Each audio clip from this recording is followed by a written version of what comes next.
नमस्कार, मैं रवीश कुमार। इस देश में ऐसे भी लोग हैं जो प्रश्न पत्रों के लीक करने के घोटाले के आरोपी रहे हैं और विधानसभाओं में बुलाए जा रहे हैं। ऐसे भी लोग हैं कि जो विधानसभा में हैं वो प्रश्न पत्र लीक करने वालों को बचाने में लगे हुए हैं। लेकिन इन सब के बीच हमारी परीक्षा व्यवस्था में कुछ उम्मीद की किरण भी है। यूपीएससी हर साल जब भी इसके नतीजे आते हैं, सफलता की तमाम कहानियाँ इस संस्था के प्रति विश्वास जगा देते हैं। हिंदुस्तान में यूपीएससी की कहानी बहुत कम कही गई है। हम नहीं जानते कि उसका क्या तरीका है, क्या काम करने का अंदाज है, लेकिन यूपीएससी ने अपनी विश्वसनीयता को बना कर रखा है। ये क्या कम है? तभी तो जब भी नतीजा आता है हम ये देखने लगते हैं कि वो हमारे इलाके का है या नहीं, हमारे गांव का है या नहीं, मजहब के हिसाब से देखते हैं, स्कूल के हिसाब से देखते हैं, जाति धर्म तमाम प्रकार से देखने लगते हैं और फिर खुश होने लगते हैं कि हमारे इलाके की पहली लड़की, हमारे मोहल्ले का पहला लड़का, हमारे गांव की पहली लड़की, हमारे ज़िले का पहला लड़का आईएएस बना, आईपीएस बना या रेवेन्यू सर्विसेज या सीएजी में अकाउंट सर्विसेज में चुना गया। तो ये सब कहानी जो है यूपीएससी हमें विश्वास दिलाती है कि अगर हम अपनी प्रतिभा के साथ और विश्वास के साथ तैयारी करें तो इस देश में अभी भी एक ऐसा सिस्टम है जो हमारे साथ धोखा नहीं करेगा, हमारे साथ विश्वास करेगा। तो इन्हीं कामयाबी की इन दास्तानों के बीच ईरा के घर हम आए हैं जो इस बार यूपीएससी में टॉप किए हैं। और हमारे जर्मनी से एक मित्र हैं अनवर साहब, उन्होंने कहा कि वो ईरा की जितनी भी कहानियाँ कहीं भी छपती वो पढ़ने लगते हैं क्योंकि उनका जी नहीं भरता है। वो चाहते हैं कि ईरा के बारे में पूरी दुनिया जाने और ये हैरत कर देने वाली अपने आप में एक कहानी है। तो प्राइम टाइम में आज जब आप इंतज़ार कर रहे होंगे कि पता नहीं क्या सोच कर आज आपने टीवी खोला हो, लेकिन मैं सोच कर आया था कि आज मैं आपको ईरा की दुनिया में ले चलूँ प्राइम टाइम में। आइए, हम आपके घर आ गए।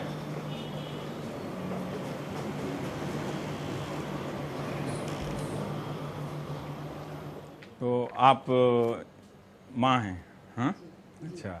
आपका नाम? अनीता सिंघल।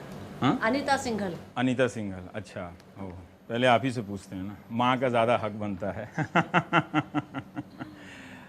एक सिंपल सा सवाल है। देखिए, इनकी कामयाबी की यात्रा तो दिख रही है, इनके साथ आपकी यात्रा कैसी रही पैदाइश से? बहुत अच्छी रही। कभी हाँ। कोई कंप्लेंट हमने सुनने को स्कूल से लेके कभी भी कोई कंप्लेंट नहीं मिली। हाँ, रादर हम सोचते थे कि शायद टीचर्स कुछ कंप्लेंट करेंगे, लेकिन उन्होंने हमेशा ही इसको प्रेज किया। लेकिन जब आप ईरा का जन्म हुआ था और उसमें मालूम नहीं आप किस शहर में थी, क्या हालात रहे होंगे, मुझे थोड़ा उसके बारे में जानना है। हम लोग तब मेरठ में रहते थे। मेरठ में? अच्छा। She was born as a normal child. अच्छा। उसकी डिफॉर्मिटी ऐसे नहीं दिखाई दे रही थी, लेकिन जैसे जैसे ग्रो किया है तो इसकी डिफॉर्मिटीज सामने आनी शुरू हुई। अच्छा। उसके बाद इसका हमने काफ़ी ट्रीटमेंट कराया, लेकिन हो नहीं पाया कुछ। उन लोगों ने बोला कि इसका शायद ऑपरेशन से कुछ ठीक हो जाए, लेकिन ऑपरेशन काफ़ी रिस्की बोला था। अच्छा। तो जिस वजह से हमने फिर नहीं कराया। तो काफ़ी आपका सोशल एनवायरनमेंट काफ़ी मतलब सपोर्टिव था इनको लेके? हाँ हाँ। वाह, अच्छा। प्लस घर में हमने इसको कोई भी ऐसा नहीं हुआ कि इसमें कुछ कॉम्प्लेक्स आए। अरे वाह। तो अरे वाह। इसको शायद मेरे ख्याल लाइफ में कभी फेस नहीं करना पड़ा कि अच्छा। कुछ इसमें ओहो। कमी है। अच्छा। इसको हमें सोचना ही नहीं पड़ा कि इसमें कुछ कमी है। नहीं, अब तो खूबी है। ईरा, मैं थोड़ा सा आपके साथ जानना चाह रहा था कि आपके पिताजी हैं? नमस्कार, मैं रवीश हूँ एनडीटीवी से। कोई इंट्रोडक्शन देने की मुझे जरूरत है। नहीं, मैं I am your very much admirer. और जब इसने कहा, मैं कहता हूँ उनको मना कैसे कर सकती है, फ़ौरन दोबारा कर। उस बीच में आपका फ़ोन आ गया। आपका मैं बहुत ही बड़ा वो हूँ। आपका जो लेने का तरीका है गजब का है। आप कभी ना तो ओवर किसी के ऊपर होते हैं और ना ये अलाउ करते हैं एक के बीच में दूसरा बोले। ये दो बातों का मैं आपका गजब आपको बधाई, आपकी बेटी सिविल परीक्षा में टॉप की है इंडिया में। और जब भी ये नतीजे का साल आता है तो सबको इंतज़ार रहता है कि कौन टॉप करेगा। तो पहले हमने ईरा की माताजी से पूछा, अब मैं आपसे पूछ रहा हूँ कि देखिए, कोई सोचता नहीं है कि किसी की ज़िंदगी में क्या होगा नहीं होगा, लेकिन फिर भी ईरा की पढ़ाई को लेकर, अच्छा स्कूल, अच्छी तैयारी, इन सब को लेकर कभी चुनौतियों का सामना करना पड़ा क्या आपको? हाँ, करना पड़ा है। किस तरह से? हर एडमिशन पर मुझे पूरी मेहनत करनी पड़ी है। अच्छा। पहले इसकी प्राइमरी स्कूल सूफिया में कराने के लिए बड़ी परेशानी हुई। हाँ। Because of her nasal tone, इसके क्लेफ्ट पैलेट नहीं था जब। अच्छा। तो उसकी वजह से उन्होंने रिजेक्ट कर दिया। अच्छा। I have to approach them. उनको बहुत मुश्किल से समझाना पड़ा नर्स को। हाँ। तब जाके उन्होंने लिया। ये कहाँ के? मेरठ में समझाना पड़ा। मेरठ में और कोई अच्छा स्कूल ही नहीं था। सोफिया स्कूल में समझाना। ओहो, अच्छा, तो फिर एडमिशन हुआ इरा का। फिर वहाँ अच्छा जी। उसके बाद जो है स्कूलिंग यहाँ लॉरेटो में कराया एडमिशन, लोरेटो दिल्ली। अरे लॉरेटो वाह। दिल्ली हाँ। कॉन्वेंट। उसमें भी एडमिशन मुश्किल से हुआ, मुझे कई चक्कर लगाने पड़े। और मैंने दिल्ली जब भी शिफ्ट करा था जी। तो मैंने इसलिए जो है घर नहीं लिया, किराए का घर लेने का इरादा बनाया अच्छा। कि पहले इसका एडमिशन कराओ फिर नियरेस्ट लो। हाँ। तो नियरेस्ट जगह सत्य निकेतन पड़ती है, अच्छा, छोटी दिल्ली सी में। कॉलोनी, अच्छा। वो धौलाकुआं के पास में ही। हाँ, हाँ। वहाँ पे छोटा सा घर लिया ताकि इसको आने जाने में परेशानी ना हो। It was her only bus stop first, वहाँ से चली सीधी स्कूल में उतर आई और फिर चली। स्कूल से सीधी वहाँ क्या आई। बात है। और आप लोग मेरठ में रहते थे, कुछ सरकारी नौकरी पेशा नहीं, कारोबार किस तरह का? मैं प्रोफेशन में हूँ। अच्छा। मैं ओरिजिनल कलकत्ते से हूँ, अरे वाह। लेकिन जब मैंने इंजीनियरिंग करी हाँ। तभी सेटबैक हो गए कुछ, और हमारा बिजनेस का लॉस हो गया, अच्छा। तो हमें मेरठ आना पड़ा। फिर मेरठ से आप दिल्ली आए। मेरठ से। तो मेरठ आपका मतलब पुश्तैनी इलाका है? नहीं, पुश्तैनी तो नहीं है, मेरे मैटरनल अंकल का था। अच्छा, इसलिए वहाँ एक नज़दीकी रिश्तेदार थे। और ये आपका घर है या ये भी? ये तो अब लिया है। ये आपका घर है। अरे वाह। इरा की एक लड़ाई जो है, बहुत सारे लोग इनकी कहानियाँ जानना चाहते हैं, इनके बारे में जानना चाहते हैं। सब कोई आजकल अच्छी अच्छी बातें बता रहा है, कुछ तो बदमाश भी तो होंगी ना ये? हाँ, पूरी शैतान। हैं? शैतान तो होंगी ना फिर? पूरी इसने बहुत कम पढ़ाई करी है, बहुत कम। बहुत डंडी मारी है, हैं? बहुत ज्यादा। नहीं, स्कूल कभी मिस नहीं करा। स्कूल कभी मिस नहीं नहीं किया। करा। अच्छा। इसके में ये कम पढ़ाई पिता के लिए, माता पिता के लिए तो चाहते हैं कि बच्चा दिन भर पढ़ता ना, रहे। ना, ना, ना, नहीं। दिन भर नहीं। मैं खुद नहीं चाहता कभी भी बच्चा 4 घंटे से ज्यादा पढ़े, अच्छा। कभी नहीं। कभी नहीं और चाहता। मैं तो कभी 2 घंटे भी नहीं पढ़ा। अच्छा। हाँ। इसकी खूबी ये थी, जो इसने एक बार स्कूल में सुन लिया, हाँ। That is recorded in her mind, so she need not to repeat. मैं एक बार रिपीट करने वाला हूँ, ये 0 रिपीट करने वाली। तो अच्छा। इसलिए इसमें बिल्कुल नहीं, ये तो सबके साथ घूमती फिरती सारे काम करती, लेकिन एक बड़ी खूबी है इसकी, सिंस जब से इसने होश संभाला 3-4 साल से लेके आज तक, कभी भी ना तो इसने किसी की कंप्लेंट करी या अपनी प्रॉब्लम हमें हाँ, बताई, हाँ। जिससे हम शेयर करें, हाँ। और ना ही हाँ। इसके बारे में किसी ने नेगेटिव जरा भी बोला। ये खूबी टॉप करने के बाद नजर आई आप में या ना, पहले से पता? पहले से पता है, पहले से पता। पहले से पता है, पहले से एडमायरिंग है। हाँ। और इसका जो भी एक आइए। बार इससे मिल हाँ, लिया, हाँ। वो इसका मुरीद हो गया। अच्छा। ये इरा फिर स्कूल के बाद आपने पढ़ाई कहाँ से की? मैंने इंजीनियरिंग करी है NSIT दिल्ली। ये Netaji Subhash Chandra Bose institute of technology Delhi. हाँ, तो ज़रूर अच्छा कॉलेज होगा फिर। और उसमें कौन सा विषय? कंप्यूटर्स। कंप्यूटर्स में। अच्छा। ओ। और आपके दोस्त यार सब? सब इंजीनियर्स हैं ज़्यादातर। सारे इंजीनियर हैं? अच्छा। ज़्यादातर इंजीनियर्स हैं, बिकॉज 11th-12th के ज़्यादा फ्रेंड्स हैं, तो वो लोग इंजीनियरिंग बैकग्राउंड के ही हैं। एंड बाकी MBA के भी कुछ दोस्त हैं। अब सिविल्स के बन रहे हैं। इससे पहले तक मैं किसी को नहीं जानती थी। सर्विसेज में आने से पहले तक मैं किसी को नहीं जानती थी। हमारी फैमिली में कोई नहीं है, दूर दूर तक कोई रिश्तेदार नहीं है, तो मुझे सिविल्स के बारे में कुछ पता भी नहीं था। जब मैंने स्टार्ट किया तब मेरे लिए एकदम फ्रेश चैप्टर था, एकदम नई चीज़ थी। तो अब मेरे फ्रेंड्स हैं यहाँ पे। अच्छा। पहले तो नहीं थे। पर एक बात बताइए कि इंजीनियर थी आप, वही नौकरी कर सकती थी, तो सिविल्स में करना है किसी ने कहा था कि इसको साबित करके दिखाना है? नहीं, मुझे कुछ साबित नहीं करना था। हाँ। कभी भी नहीं। और आज तक भी ये नहीं। इम्पोर्टेंट है कि जो लोग इम्तहान देते हैं या मेरे पास भी आते हैं, मैं भी उनको कहता हूँ कोई काम साबित करने के लिए मत करो, नहीं, मेरे को अच्छा लगता है करते चलो उसको। मेरे को नहीं करना। मुझे बचपन से बहुत ज़्यादा देश सेवा और लोगों की सेवा करने का शौक था। मैं स्कूल लेवल पे भी अपने जो भी मेरे आसपास होता था, कोई बीमार होता था, कोई कुछ होता था, तो मैं सबकी हेल्प करती थी। वाह। And more than that, Uttarkashi में अर्थक्वेक आया था। मैंने उस टाइम पे एक वही ट्रेजेडी हुई थी, तो मैंने जितने मेरे पास पैसे सेव थे सब दे दिए थे। आई थिंक दैट वाज 91 का अर्थक्वेक था। आपने तब आप स्टूडेंट रही होंगी, है ना? 3rd क्लास में थी। 8 years। हाँ, 8-9 ईयर्स की मैं थी, तो तब मैंने वो दे दिए थे। और मतलब जितने भी किसी ने पैसे दिए या कुछ वो था, वो सारे सेव वो। एंड मुझे बचपन से सिर्फ यही था कि मुझे लोगों की हेल्प करनी है। हाँ, तो मुझे कुछ साबित नहीं करना था सिविल्स में। इंजीनियरिंग भी इसलिए करी क्योंकि पापा ने मेडिसिन नहीं करने दिया। अच्छा। मुझे डॉक्टर बनना था, इन्होंने मुझे 12th में बायो ही नहीं लेने दी। अच्छा। तो मैं वो क्यों बीच में टांग अड़ा रहे थे? वो उनके हिसाब से उन्हें लगा कि हाँ। मैं शायद फिजिकली कर ना पाऊँ। अच्छा। तो उन्हें मेरा रीजन ये है हाँ। कि ये जो है फिजिकली जो है इतनी फिट नहीं है जो सर्जरी कर सके।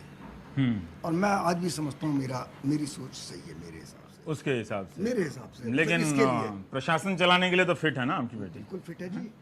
मैं एक और बात जानना चाहता हूँ। सवाल पूछने से पहले मैं अपने दर्शकों से गुजारिश करूँगा कि कई बार हम लोग इसमें हमारी कोई गलती नहीं है, लेकिन अगर हम इसको बदलते नहीं इस आदत को, उसमें हमारी गलती है कि हम डिसेबल्ड, विकलांग, अपाहिज, लंगड़ा जैसे शब्दों का इस्तेमाल करते हैं।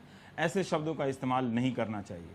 यदि आप करते हैं तो इस शब्द के उच्चारण के साथ साथ आपके भीतर की खोट भी बाहर आती है। शारीरिक रूप से कई लोग अलग अलग चुनौतियां झेलते हैं, पर उनकी जो सक्षमता है वो अलग अलग तरीके की होती है। कोई आदमी बिल्कुल दुरुस्त भी हो, दुरुस्त होने के पैमाने से उन 10 आदमियों में भी उनकी काबिलियत में 1000 तरह का फ़र्क हो सकता है। तो इसलिए आप इन शब्दों के इस्तेमाल से बोलने में भी, लिखने में भी और किसी को देख के सोचने में भी परहेज ज़रूर करें। मैं थोड़ा सा जानना चाहता हूँ कि कोई अगर आपकी इस चुनौती को समझना चाहे, शारीरिक चुनौती, वो किस प्रकार की है, उसके बारे में थोड़ा सा। मुझे स्कोलियोसिस है। स्कोलियोसिस, ये क्या होता है? ये स्पाइन का डिफेक्ट होता है। आपकी हाँ। स्पाइन नॉर्मली ऐसे सीधी होनी चाहिए। हाँ। मेरी ऐसे एस शेप में है। अच्छा। मेरी एस में है, किसी की आगे झुकी होती है, हाँ। किसी की साइड में टेढ़ी होती है, हाँ। किसी की सिंगल कर्व होता है, लेफ्ट साइड, राइट हाँ। साइड। हाँ। ये डिफरेंट टाइप का स्कोलियोसिस होता है। मेरा एस शेप में है। अच्छा, आपका एस में है। हाँ। तो लेकिन इससे मतलब कोई भी काम करने में कोई किसी तरह की कोई तकलीफ नहीं, काम करने में कोई तकलीफ नहीं है, बट ये होता है कि आपकी मसल्स वगैरह जो हैं वो स्टिफ होती हैं थोड़ी compare to everybody else. And plus जैसे मेरी आर्म्स में मूवमेंट कम है कंपेयर टू, ये मेरी इतनी ही खुलती हैं। एंड रिस्ट में मूवमेंट कम है, यहाँ जॉइंट्स में मूवमेंट्स कम हैं। तो वो चीज़ें होती हैं। एंड उसके अलावा किसी किसी को अलग होती है, किसी को कुछ होता है, किसी को कुछ होता है। देखिए, मैं चाहे जितना भी सवाल पूछूं, जो दर्शक देख रहे होंगे, अगर उनमें से कोई छात्र होगा तो ये सोच रहा हूँ कि सबसे पहले पूछो कि इरा कितने घंटे पढ़ती थी। क्या इरा भी उनमें से हैं जो रोज हफ्ते का रूटीन बनाते हैं और 20 दिन गुजरने के बाद याद आता है कि उस रूटीन को फॉलो ही नहीं किया? मैं इनफैक्ट हर एग्ज़ाम के बाद अगले एग्ज़ाम के लिए रूटीन बनाती थी एंड फिर सो जाती थी। एंड जब अगले एग्ज़ाम से पहली रात अचानक से जागती थी, अरे कल तो पेपर है, और फिर कोर्स स्टार्ट करती थी। तो 24 घंटे पहले पढ़ गए? 24 घंटे नहीं, 10 घंटे करीब। 10 घंटे पढ़ के आपने इम्तहान दिए हैं? ये वाले तो नहीं, इंजीनियरिंग ऐसे पास हुई थी। इंजीनियरिंग तो पूरी ऐसे ही पास हुई थी, क्योंकि एक टाइम इंजीनियरिंग के टाइम पे मैं अंडर प्रोटेस्ट भी थी। मुझे करनी नहीं थी, मुझे ज़बरदस्ती कराई जा रही थी। बट ऐसा नहीं है कि स्कूल में भी कुछ पढ़ाई करी। सिविल्स के उसमें मैंने 2010 का जो मेरा अटेम्प्ट था फर्स्ट, उसमें बहुत तैयारी करी थी। बहुत तैयारी। उसमें मैंने, क्योंकि मेरे को कोचिंग जाना होता था, उस टाइम पे मैंने कोचिंग ली थी, तब मैं कोचिंग जाती थी। और उसके बाद घर आके मेरे में इतनी जान नहीं होती थी कि मैं बहुत ज़्यादा कर सकूं, पर जितना भी कर पाती थी मैंने किया था। एंड तब मैंने जब कोचिंग ख़त्म हो गई तो उसके बाद काफ़ी पढ़ाई करी थी। और विषय क्या थे आपके? मेरा ज्योग्राफी और पब्लिक एडमिनिस्ट्रेशन था उस टाइम पे। अब मेरा सब्जेक्ट इस बार, क्योंकि एक ही सब्जेक्ट था, तो ज्योग्राफी रखा था। ज्योग्राफी रखा था। कोई ज़्यादा अच्छा आपका भूगोल? हाँ, मुझे ट्रैवलिंग का बहुत ज़्यादा शौक है। मैंने बहुत दुनिया घूम ली है। दुनिया पूरी घूम ली आपने? पूरी तो नहीं, बट काफ़ी घूमी है। मैंने बाहर के मुल्कों में भी घूमा है, हिंदुस्तान भी आपने घूमा है। अच्छा, तो ये कोचिंग का काफ़ी रोल रहा आपकी पढ़ाई में? नहीं, ऐसा नहीं मैं कहूँगी, क्योंकि 2010 का जो पैटर्न था, उसके बाद पूरा पैटर्न हर साल बदला है। तो वो जो पढ़ाई थी वो ऑप्शनल की पढ़ाई तो ठीक है, काम आदि का ही, बट जीएस तो पूरा चेंज हुआ है, जनरल स्टडीज़ पूरा चेंज हुआ है। जनरल स्टडीज़ को लिखने का तरीका, जनरल स्टडीज़ को अप्रोच करने का तरीका, वो सब चेंज हुआ तो है। मुझे एक बात बताइए कि जब आपने 2010 में दिया, फिर 2014 में क्यों दिया? मैंने 2010, 11, 13 तीनों साल क्वालिफाई किया है। तीनों साल मुझे फाइनलिस्ट में सर्विस मिलनी चाहिए थी, नहीं दी गई, क्योंकि जो करंट मेडिकल क्राइटेरियाज हैं उनके हिसाब से मुझे कोई सर्विस नहीं मिल सकती थी, सिवाय आईएएस के। सिवाय आईएएस के? सिवाय आईएएस। जो आपका क्राइटेरिया है, उस क्राइटेरिया के हिसाब से आप आईपीएस नहीं बन सकती हैं, आप आईआरएस नहीं बन सकती हैं, आप कॉस्ट अकाउंटेंसी में भी नहीं जा सकती हैं, आप सिर्फ आईएएस ही बन सकती थी। मैं आईएफएस में नहीं जा सकती थी। मैंने 3 साल तक आईएफएस फर्स्ट चॉइस दी थी, इस साल नहीं दी थी, क्योंकि मुझे देश सेवा करनी थी या लोगों की सेवा करनी थी। मुझे सबने समझा, मतलब मुझे ऐसा लगा था अपनी बैकग्राउंड की वजह से कि I know multiple languages and कौन सी भाषा? मुझे स्पेनिश आती है, मैंने इनफैक्ट स्पेनिश पढ़ाई भी है। मुझे फ्रेंच भी थोड़ी आती है। फ्रेंच भी आती है? थोड़ी सी इटालियन समझ लेती हूँ, पोर्चुगीज समझ लेती हूँ। अपने आप से मैं जर्मन भी सीखने की कोशिश कर रही हूँ। स्पेनिश, फ्रेंच, इटालियन, पोर्तुगीज और अभी तो यही है, नहीं जर्मन मैं सीख रही हूँ। जर्मनी से एक दर्शक हमारे मित्र हैं, उन्होंने आपके लिए गुजारिश भेजी थी, उन्हीं के कहने पे मैं ये कार्यक्रम कर रहा हूँ। अरे बाप रे, कहें कि आप ईरा का कार्यक्रम, मैं अब उनको बता दूंगा कि आपको थोड़ी बहुत जर्मन आती है, तो वो आपको सिखाने में मदद करेंगे। अभी नहीं आती है, पर आप इतनी भाषाएं जानती हैं तो आप तो IFS के लिए ज्यादा काबिल हैं। हाँ, तो मैंने यही सोचा था कि IFS लेती हूँ मैं, प्लस मेरा जो जॉब था उसमें मुझे बहुत नेगोशिएशंस करनी होती थी, बहुत डिफरेंट लोगों से इंटरेक्ट करके उनसे, जो प्राइवेट कंपनी में प्राइवेट में था। अच्छा। तो प्लस MBA का रोल काफ़ी डाइवर्स इसी तरह से तो होता है। मुझे लगा IFS would be more suited, though my main aim was just to serve my country and just to help people. तो ये IAS नहीं हुआ तो आप चौथी बार दी, मतलब हाँ? अब IAS, अब IAS, अब IAS। नहीं, मैंने इस जिगरा है बार आपका भाई। नहीं, एक्चुअली उसका रीज़न ये भी था कि वो मुझे कोई भी सर्विस देने को ही तैयार नहीं हो रहे थे। हाँ, और आपको लेना ही था IAS। हाँ? मैंने कहा कि लेना तो है ही, पढ़ रहे हैं तो ये यूपीएससी वाले भी डर जाते होंगे, हर बार देखते होंगे ईरा फिर आ गई, नहीं? नहीं, जब इंटरव्यू बोर्ड देखता हूँ ईरा तो फिर आ गई इस बार, अरे बाप रे। नहीं, ऐसा कुछ नहीं है। ऐसे बहुत सारे कैंडिडेट्स हैं जो हर साल देते हैं, एंड बहुत सारे कैंडिडेट्स लेकिन ऐसे बहुत कम कैंडिडेट्स होंगे जो हर साल देते हैं और क्वालिफाई करते रहते हैं, भले आपको किसी और कारण से ना मिला हो सर्विसेज, है ना? मुझे नहीं पता। हाँ, हो सकता है और भी लोग होंगे I'm sure देते होंगे। हाँ, ठीक है। पर आप 4th अटेम्प्ट में IAS बनने का धुन सवार हो गया था आपको कि बनना है? नहीं, एक्चुअली मैंने लास्ट ईयर गिव अप कर दिया था फाइनली, ये सोच के कि चलो ठीक है IRS मिल गया है। जब मेरा कोर्ट केस का डिसीजन आया, मैंने सोचा कि चलो IRS मिल गया है, इसको करते हैं, शायद किस्मत यही चाहती है कि तुम यही करो। क्योंकि 3 अटेम्प्ट्स में मुझे हर साल सेम सर्विस मिलती थी, तो ये भी बहुत अजीब था कि 3 बार रेवेन्यू सर्विसेज मिलती थी, सेम सर्विस हर बार। क्या पता किस्मत यही चाहती हो कि रेवेन्यू सर्विसेज को ईरा का इंतजार है, तो लेकिन मैंने वो तो यही किसी सोचा और का था। इंतजार कर रही हैं। हाँ, तो मैंने यही सोचा था कि शायद यही करना है, तो ठीक है। पर फिर मेरा एक फ्रेंड है, उसने बहुत ज़्यादा इंसिस्ट किया, एंड वो मेरे पीछे पड़ा था कि नहीं तू कर। अच्छा, और वो फ्रेंड भी सिविल दे रहा है? वो दे रहा था, अनफॉर्चुनेटली उसका अभी तक कभी भी नहीं क्लियर हुआ है, एंड आई होप उसका जल्दी क्लियर हो जाए। तो मैंने ये सोचा था कि चलो मेरी पढ़ाई के साथ इसकी मैं पढ़ाई में हेल्प कर दूंगी, क्योंकि एटलीस्ट मैंने क्लियर तो किया था आज तक। उसका अनफॉर्चुनेटली फिर नहीं हुआ, बट बात बताइए, इतनी जिद्दी लगती है क्या ये? नहीं, मैं जिद्दी बिल्कुल नहीं हूँ। नहीं, 4 साल 4 बार अटेम्प्ट देके IAS बनने की, क्योंकि पोस्टिंग कुछ भी दी नहीं थी यूपीएससी ने। तो आपने कभी नहीं कहा कि छोड़ दो बेटा, अब नहीं मिले तो हटाओ, क्या करना है? कभी नहीं हुआ? आप लोग साथ ही खड़े रहेंगे? पर इतनी सारी नौकरी करते हुए आप तैयारी कर लेती थी? नहीं, मैंने नौकरी छोड़ी थी। नौकरी छोड़ दी थी क्योंकि मैं 18 से 20 घंटे काम करती थी। हाँ, तो मैंने नौकरी छोड़ दी। बाप रे। मैंने यही सोचा कि इतनी मेहनत करनी है तो ठीक है, सिविल्स के लिए कर लेंगे। वो बात अलग है, वहाँ पे भी नहीं करी, बट तो सारा वो गाइड बुक वो सब अंडरलाइन करके खींच के पढ़ते रहती थी आप 24 घंटे? नहीं, ऐसा नहीं है। नहीं, मुझे लगता है सिविल्स की तैयारी is more smart study. It's more smart study, and it's more observation and more analysis than actually gathering stuff and reading from 5,000 sources. अच्छा, वो ज़रूरी नहीं है, आप थोड़ा विश्लेषण करने की क्षमता लाएं, थोड़ा सा चीज़ों को देखें परखें और थोड़ा स्मार्ट तरीके से उसको एक्सप्रेस करें, अभिव्यक्त करें, उसको लिखना सीखें। एक प्रशासक को शायद यही सबकी सुन के थोड़ा अपनी एक राय देनी होती है, वो शायद वो भी ही काम उसमें है, लाने की ये ज़रूरत होती होगी। तो और जब आप कह रहे थे कि बहुत सारा कोर्ट केस लड़ना पड़ा, वो क्या था मामला? सो यही हुआ कि मेरा जब 2010 में हुआ था सिलेक्शन, तब मेडिकली इनका जो क्राइटेरिया है ऑफ सी गवर्नमेंट सर्विस में क्या है, 2 चीज़ें इन्होंने डिफाइन करी हुई हैं। One thing called functional classification and one other thing called physical requirements.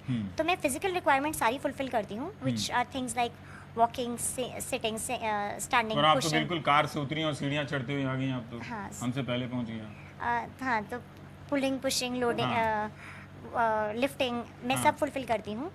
The only thing is उनके जो फिजिकल फंक्शनल क्लासिफिकेशन है वो ऐसे है जैसे किसी की 2 आर्म्स अफेक्टेड हैं, किसी की 2 लेग्स अफेक्टेड है, किसी की 1 आर्म, किसी की 1 लेग। तो वो जो क्लासिफिकेशन है और उन ये जो फिजिकल रिक्वायरमेंट्स हैं, मेरे हिसाब से इनमें कोई नेक्सस नहीं है।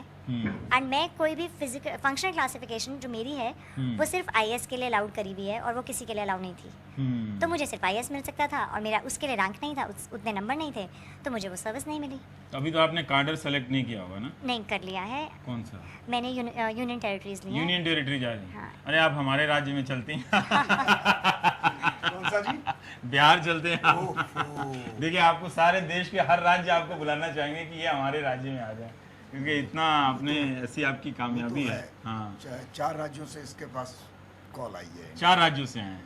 अरे वाह, मैं ये नहीं बताऊंगा कहाँ से आए, ठीक है, वो आप जो राज रखना चाहें। मैं अगर आप इजाज़त दें तो मैं अपने दर्शकों को कैमरे के ज़रिए आपके कमरे तक ले जाना चाहता हूं, और उससे पहले मैं इरा के इस घर को दिखाना चाहता हूं कि वहां कृष्ण जी खड़े हैं, और काफ़ी भक्तिमय परिवार लगता है। नहीं, एक्चुअली मैं जन्माष्टमी पे पैदा हुई थी। अच्छा, आप जन्माष्टमी के दिन पैदा हुई थी, अरे वाह क्या बात है। तो कृष्ण जी हमेशा हैं यहाँ पे, हाँ, हाँ। शंख भी है यहाँ पे, और कोई ज्योतिष वोतिष से तो नहीं दिखाया था? ये खुद बड़ी अच्छी एस्ट्रोलॉजर है। क्या बात करते हैं, गजब की एस्ट्रोलॉजर है। क्या बात करते हैं, इसकी सही में? प्रिडिक्शंस गलत नहीं निकलती। और ये आपको पता था क्या honest बनने भी है। वाली? अरे मुझे ये तो पता था बन जाऊंगी। ओहो, तो ये तो ऑलराउंडर लड़की है जी, कोई ऐसा फन नहीं है जिसमें ये पीछे हो। ये सीख कहाँ से ले रही थी आप? ऑनलाइन सीख रही थी क्या? ऑनलाइन सीख रही हूँ। ऑनलाइन? छोटी से छोटी बात, इवन अचार डालना, हाँ घर में कुकिंग करवाना, हाँ, वो सब आता है। एक्सपर्ट है इस। अगर पहले से इस पर टाइम होता तो हम आपको इसकी कोई डिश जरूर खिलवाते। अरे क्या बात है, हम रुक जाएंगे, ऐसी क्या बात है। थोड़ा गंदा है। नहीं, गंदा कुछ नहीं होता, हम सब अपने कमरों में ऐसे ही रहते हैं, हम सिर्फ आपकी किताबों की दुनिया तक पहुंचना चाहते हैं। नहीं, आइए। एक्चुअली अभी तो हाँ। मैंने अपनी सारी किताबें फेंक दी हैं। फेंक दी आपने? हाँ, मैंने अच्छा। सब फेंक दिया था एग्जाम से अगले दिन ही, वो क्योंकि मैंने सोचा अब मैं खराब और नहीं थी, कर मतलब सकती। यूपीएससी के लिए किसी नहीं, तरह से नहीं। पढ़ना होता है, पढ़ नहीं, लो। किसी और को दे दी एक्चुअली। किसी और को दे दी। और मैंने ये सोचा था कि मैं अब दोबारा कभी एग्जाम नहीं दूंगी। होगा या नहीं होगा? होगा या नहीं होगा।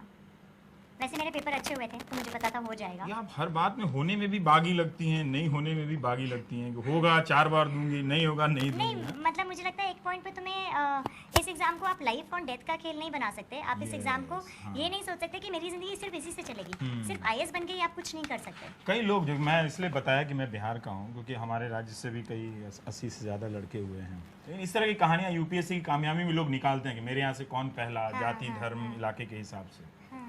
वहाँ यूपीएससी देना पैशन है। भोजपुरी में गाना भी है कि वो यूपीएससी की तैयारी कर रहा है और कैसे वो अपना मूंछ मुड़ा लेता है, बाल मुड़ा लेता है, और वो कंसंट्रेट करने के लिए है वो सर पे गमछा लगा लेता है, वो पूरा जीवन मरण का वो देते देते अंत में नहीं होता, वो बर्बाद हो जाती है पूरी हाँ, तरह। यही होता है। जो लोग इसको उस एंगल से देखते हैं ना हाँ। कि मेरी पर्सनालिटी, मैंने अगर ये पास किया तो ही मैं कुछ हूँ, वो नहीं कर पाएंगे। आप अखिल भारतीय टॉपर होने के बाद भी ये बात कह रही हैं? नहीं, आप इससे नहीं कर जीवन सकते। मरण का प्रश्न नहीं, बिल्कुल बना। भी नहीं।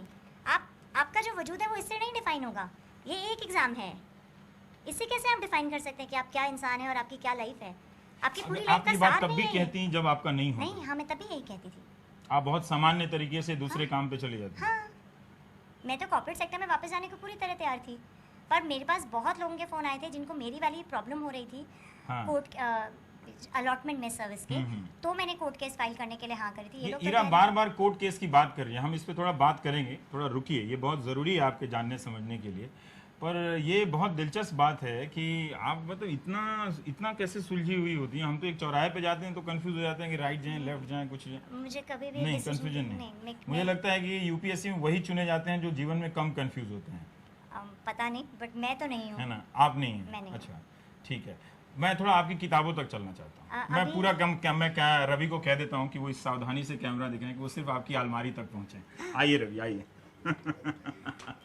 अभी एक्चुअली मैं हैदराबाद से आई हूँ। अच्छा, हैदराबाद में किस चीज़ की ट्रेनिंग चल रही थी हमारी आपकी? आईआरएस की जो मुझे फाइनल सर्विस के लिए है। ओह अच्छा, ये मेरे सिर्फ नॉवेल्स बचे हैं अभी। अच्छा। And, तो मैं किस किस को यहाँ देख रहा हूँ, झुम्पा सब लाहिरी है। को देख रहा हूँ, सब है। फेवरेट उरहान पामुक को देख रहा हूँ, माय नेम इज रेड। अरे बाप रे, मैं सब पढ़ती हूँ, सब तरीके का, बट मेनली फिक्शन।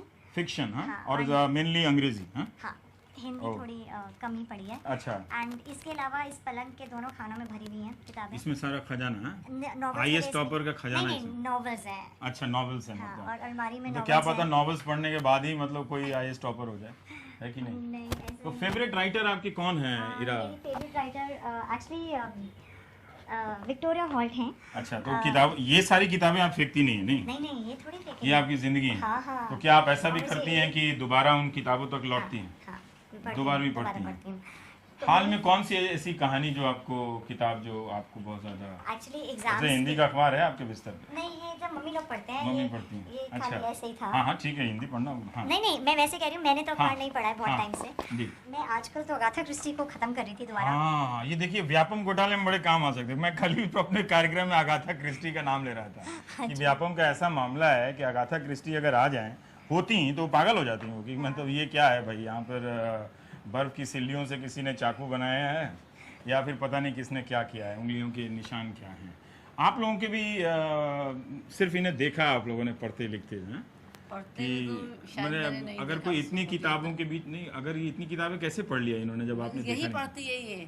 हाँ, नहीं, मैं बहुत नॉवल पढ़ती हूँ। स्टडी बुक्स पढ़ते नहीं देखा, यही पढ़ते देखा। अच्छा नॉवेल पढ़ते देखा है। ड्यूरिंग ट्रैवलिंग हाँ। ड्यूरिंग स्टेइंग हाँ, ये नॉवेल पढ़ रही हैं अपने। ऑलवेज। डाउनलोड मुझे याद है। डीवीडी और सीडीज है, हाँ, दे आर इन थाउजेंड्स। यहाँ पर सारे फिल्मों के और नॉवेल्स हैं। सारे वे जो है यूएस सीरियल्स, यूएस वो अच्छा, मतलब इसका मतलब ये है कि अच्छा साहित्य अगर पढ़ा जाए तो उससे समझदारी आती है ना उसको, हैं? ये तो मैं मानती ये हूँ। आप मानती हैं? ये तो बहुत ज़रूरी है। नॉवल पढ़ना ये बिल्कुल सच है। मैं बहुत कम लोगों से मिली हूँ जो पढ़ते हैं और उनकी लाइफ में कॉम्प्लिकेशंस कुछ एक्स्ट्रा वो हों। कम ऐसे बट मैं कोर्स नहीं पढ़ सकती हूँ, बट हाँ उसके कोर्स, अलावा- हाँ कोर्स थोड़ा बेकार जैसा बोर हो जाता है। कोर्स के साथ मेरी भी स्थिति है। मैथ्स आपकी ठीक थी, गणित आपका मैथ्स ठीक के था। साथ मैं एक्चुअली ये बात जरूर कहना चाहूंगी लोगों को जो सुन रहे हो, जिनको लगता है कि उनका मैथ्स अच्छा नहीं है। मुझे हाँ, भी जो पूरी- मेरा, आप मुझे हाँ, कह सकती हैं आप। हाँ, हाँ, मुझे पूरी ज़िंदगी लगता था मेरा मैथ्स अच्छा नहीं है। हाँ, फिर क्योंकि एक्चुअली हुआ ये कि मेरे मैथ्स के कभी टीचर्स अच्छे नहीं थे। अच्छा, मैथ्स इकलौता सब्जेक्ट है जिसमें सिर्फ टीचर का फ़र्क पड़ता है। अगर आपको अच्छे टीचर्स मिले हैं, चाहे आपके घर में कोई आपको पढ़ा रहा हो, चाहे आपने ट्यूशन लगाई थी, चाहे आपकी क्लास में थे, उसमें सिर्फ ट्यूशन टीचर्स का फ़र्क पड़ता है। मुझे पहली बार ये रियलाइज़ हुआ कि मेरा मैथ्स अच्छा है जब मैंने कैट की तैयारी करी थी। मेरे कैट में 99.6 स्कोर था। और वो मेरा जो कम आया था वो लॉजिक की वजह से आया था। लॉजिक में मैंने 1-2 गलतियाँ कर दी थी जो मैंने घर आके फिर फाइनली रियलाइज़ किया कि ये मैंने क्या किया। बट मैथ्स में मेरा बहुत अच्छा स्कोर था and I was my self very surprise जब मैं कैट की तैयारी करी थी कि मेरे मैथ्स के सम्स इतनी ईजिली निकलते थे। बिना कोचिंग के? मैंने कोचिंग ली तो थी पर मैं जाती मैं नहीं तो थी। आज भी नहीं बना पाता हूँ, 5वीं का भी नहीं, गणित बट वो नहीं बना इसलिए क्योंकि आपने दिमाग में सोच रखा है। पाता। ये मैंने दिमाग में सोच रखा है। Maths is the only subject जिसके लिए आपने जो सोचा है आपके साथ वो होता है। मतलब इतनी interesting नहीं बात ये सच है। मैथ्स में पर सिर्फ इरा यही होता ऐसा है। भी होता है कि हम सब जीवन में जब कोई लक्ष्य तय करते हैं, पाना चाहते हैं, उसको पाने की प्रक्रिया में कई तरह की हताशा या उम्मीद से गुजरते हैं। कई बार आपको लगा होगा कि शायद नहीं हो पाएगा। हाँ, मतलब ये तो मुझे लगा था, बट मुझे कोई हताशा नहीं होती है इस चीज़ से। बिकॉज हताशा आपको तब होती है जब आप एक्सपेक्टेशन लगाते हैं कि आई डिजर्व इट। आप संतवंत हैं क्या भाई? आपको कोई एक्सपेक्टेशन भी नहीं होता है ना? नहीं, ना आपको निराशा होती है ना आप एक्सपेक्टेशन। नहीं, तो मैं सोचती हूँ इसीलिए आपको टॉपर बना दिया उन्होंने। सोचा होगा इंटरव्यू बोर्ड वालों ने कि यही वो आई है जो कुछ सोच कर नहीं आई है, नहीं, जो ऐसा अपनी नहीं है। काबिलियत है वो लेकर आई है, ये उसके बदले में कुछ मांगने नहीं आई है, तो ये टॉपर डिजर्व करती है। नहीं, आई एम श्योर और लोग भी ऐसे ही हैं। हाँ। आई एम वेरी श्योर और भी ऐसे ही हैं। हाँ। बट मैं ये मानती हूँ कि एक्सपेक्टेशन लगा के जाओगे तभी तो डिसअपॉइंट होगे ना। अपनी तरफ से एफर्ट करो, कर्म करो, फल की चिंता मत करो। पढ़ते समय क्या करना चाहिए? अगर कोई पढ़ रहा है, कोई किताबें तो बहुत है, देखिए हाँ, समझने हाँ, विश्लेषण हाँ, की बात हाँ, आपने कही, हाँ। पढ़ना तो पड़ेगा ही, फिर भी उसको वहां हाँ, तक पहुंचने के लिए क्लासरूम हाँ, तक, हाँ। तो उसको क्या करना चाहिए? मुझे लगता है कि बहुत सारे विद्यार्थी किताब पढ़ते हैं 4 घंटा, वो समझ नहीं पाते हैं। क्योंकि आप किताब में ध्यान नहीं दे रहे होते हैं। मेन अच्छा। प्रॉब्लम ये होती है, हम अपने आप को ये कहते हैं मुझे इतने घंटे पढ़ना है, तो हम किताब खोल के उसके सामने बैठे होते हैं। हमारा अटेंशन स्पैन मेरे ख्याल से 2.5 ओह। मिनट या 30 सेकंड कुछ ऐसे ही है। हम्म। तो अगर हम अपने अटेंशन स्पैन के हाँ। बियॉन्ड पढ़ रहे हैं तो हम हाँ। नहीं पढ़ेंगे ना। हम कुछ और सोच रहे होते हैं, बट हम किताब के सामने बैठे होते हैं। उसका कोई पॉइंट नहीं है, आप अपने आप को धोखा दे रहे हैं। तो जब ये डिस्कवर हुआ, आपकी मदर ने बताया कि बचपन से नहीं था, जब ये हाँ, आइडिया था इन लोगों को हाँ, कि होगा। लेकिन जब हुआ तो फिर उसको लेकर भी एक्चुअली हाँ, सडन नहीं था कुछ भी, मेरा हाँ। ग्रेजुअल है। हाँ, जैसे जैसे मैं ग्रो करी थी तो और बाहर आता जाता था। हम्म, बट हाँ, जो हाथ के डिफेक्ट्स थे और थोड़े पैर में उस टाइम पे थे, वो फिजियोथेरेपी से ठीक हो गए थे। हम्म, बट ये थोड़े डिफेक्ट्स बचपन से थे। मेरी नेक में वेबिंग थी, क्लेफ्ट पैलेट था, ये सब चीज़ें तो थी। तो बट स्पाइन का डिफेक्ट नहीं था उस टाइम पे, क्योंकि वो ग्रो करने पे आता वो है। grow करने पे हाँ, आता जैसे ये हंचबैक है, हम्म। तो ये भी ग्रो करने पे आई है। पहले बचपन की फोटोज में नहीं है। बचपन में क्योंकि नहीं मैं इसलिए भी पूछ रहा हूँ कि मेरे बहुत सारे जो दर्शक हैं वो देख नहीं पाते हैं, लेकिन वो देखते हैं कार्यक्रम, तो उनके फीडबैक से मुझे पता चलता रहता है। बहुत सारे अलग अलग शारीरिक संभावनाओं के शिकार हैं, उनको अलग अलग तरीके से मेजर करते हैं। उनमें से कम लोगों में मैंने निराश देखा है, लेकिन फिर भी मतलब वो अगर देख रहे हों तो वो ज़रूर जानना चाहेंगे कि ईरा ने इन चुनौतियों को कैसे का सामना किया। मैं शायद सबसे बड़ी चीज़ ये है, मैंने कभी चुनौती नहीं माना। चुनौती नहीं मानी, हाँ। मैंने ये सोचा important ठीक है, सबके पास कोई प्रॉब्लम होती है ना, हाँ। किसी की दिख रही है, किसी की नहीं दिख रही नहीं है। दिख रही आप ये बताइए, वो इंसान जिसके माँ बाप नहीं है हाँ। या जिसके घर में उसके साथ अच्छे से व्यवहार नहीं होता है, उसकी कितनी तकलीफ होगी। उसकी तकलीफ मुझे लगता है ज़्यादा होगी एज कम्पेयर टू जिसको फिजिकली चैलेंजेस होंगे। तो मेरे ख्याल से सबको कोई प्रॉब्लम होती है, किसी की दिखती है, किसी की नहीं दिखती है। नहीं दिखती है। ये तो मानने के ऊपर है ना, आप अपनी प्रॉब्लम को कितना बड़ा मानते हैं। आप इतनी सॉर्ट आउट हैं, इतना हर सवाल का जवाब इतनी स्पष्टता से दे रही हैं कि अब मुझे बोर्ड में बैठे लोगों को अब उनकी याद आ रही है कि वो किसका बोर्ड था मुझे मालूम नहीं, और वो आप बता सकती हैं कि नहीं बता सकती हैं। मुझे लगता है कि उन 10-15 मिनट में उनको काफ़ी मज़ा आया होगा आपको इंटरव्यू करते I हुए। hope so, but, हाँ, उनको काफ़ी मज़ा आया होगा, ऐसा मुझे लग रहा है कि पुराने IAS ऑफिसर को जो होंगे जो बोर्ड में, कि हाँ कोई कैंडिडेट आया है जो हर तरह के नेगेटिव मार्क्स में अगर इतना सवालों में अगर इतनी सरलता के साथ सामने आ रहा है, ये खूबी है, ये कम लोगों के पास Thank you होती so है, much, but, ये खूबी है। और वो कोर्ट केस की बात आप क्या कह रही थी? हाँ, कोर्ट में ऐसा था कि बिकॉज ये एक पॉलिसी थी गवर्नमेंट की, तो कोई हाँ। भी डिपार्टमेंट इसे इंडिविजुअली चेंज नहीं कर पा रहा था। हाँ, चाहे वो चाहते भी थे, बट तभी उन्हें उनके हाथ में ऐसा नहीं हो, मतलब ऐसा हो रहा था कि वो कोई भी एक नहीं ले पा रहा था डिसीजन। तो मुझे कोर्ट में जाना पड़ा एंड कोर्ट ऑर्डर के बेसिस पे फिर मुझे सीट दी गई। हमारे कई मित्र हैं जो यूपीएससी कर गए हैं, लेकिन जब रवि प्रकाश गुप्ता छत्तीसगढ़ के जो अधिकारी थे वो देख नहीं सकते थे, तो उनका केस सुप्रीम कोर्ट में पहुंचा। वही मैं लेकर आया हूं कि वो लोग हमसे मिलते रहते हैं कि उनका यूपीएससी में तो हो गया है, जैसे आईआरएस में हो गया है, और अब जो नई व्यवस्था है सुप्रीम कोर्ट ने कहा है कि 1995 से लेकर 2006 के जितने बैकलॉग निकालिए इनके हिसाब से, और उनमें इनको जगह दीजिए। तो मेरे एक मित्र मिले तो उनको आईएएस में होना था, लेकिन वो कोर्ट में जाके लड़ रहे हैं, कैट में जाके। तो ये जो कोर्ट केस आप लड़ रहे हैं, तो ये आपकी अपनी लड़ाई होती है, ये आपके अपने खर्चे पर आप लड़ते हैं। मतलब आप एक बार यूपीएससी भी कीजिए और फिर आईएएस बनने के लिए पोस्टिंग के लिए केस भी लड़िए। एंड ये बहुत सैड है, यही रीज़न था जो मैंने कोर्ट केस किया, क्योंकि मेरे पास जितने भी फ़ोन आते थे उनमें से किसी के पास भी इतना फाइनेंशियली साउंड बैकग्राउंड नहीं था कि वो कर सकें। लेकिन उन्होंने यूपीएससी कर लिया था। यूपीएससी कर लिया था। और ये भी एक कारण था कि आप चाहती थी कि आप आईएएस मैंने- करके मैंने- दिखाएं। नहीं, आईएएस करने का तो रीज़न सिर्फ इतना था कि मुझे सोसाइटी को सर्व करना था। कोर्ट केस मैंने इसलिए फाइल किया था कि मुझे ये करना। एक रास्ता मिले तो क्या पता सबको मिल जाए, क्योंकि मैंने ये इतना। सोचा कि मेरा जजमेंट शायद उनकी हेल्प कर पाए। पर अब आप श्योर हैं कि आपको आईएएस मिलेगा, मतलब देंगे ही फिर? अभी तो हाँ, अभी क्योंकि तक मैंने है, कहा हाँ? ना, मैं मेडिकली सिर्फ इसके लिए ही फिट हूँ। 4 साल से मुझे यही पता था कि सिर्फ यही है। हाँ, And क्योंकि हमारे जो मित्र आए थे तो मैं उनका केस देख रहा था, तो उनको आईएएस में उनका लिस्ट में नाम है, लेकिन अभी तक उनको डीओपीटी ने अवार्ड नहीं किया है। कल हमें बड़ा अच्छा लगा, जब डीओपीटी में हम भी गए थे, तो जो प्रेजेंट मिनिस्टर्स हैं उन्होंने इसकी एरा की बात को बड़ा सीरियस लिया है हाँ, serious। और उन्होंने आज इसको बुलाया डीओपीटी में, you give your suggestion, we will do something.